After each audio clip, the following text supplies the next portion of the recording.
counterclockwise, so.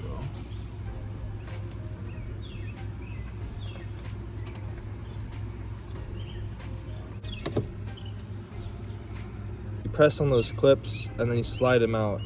Okay. So they unhinge from that little hook, and then you can pull out the bulb. Okay. And yeah, that's the There it original is. bulb. Yeah, this is an OEM bulb, Philips.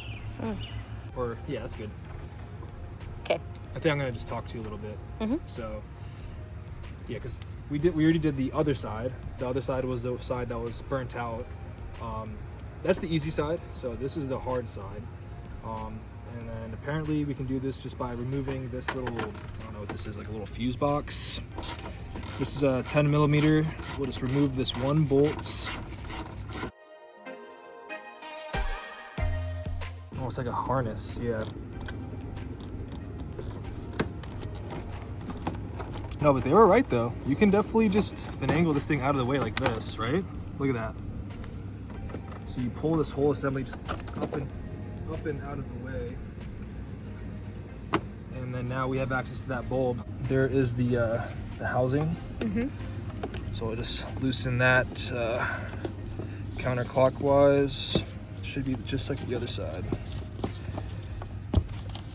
Oh yeah, we're in business. There we go, cut that off. We'll turn the ballast connector counterclockwise, and then it should just pull off like so. We'll just leave that there. And it turned.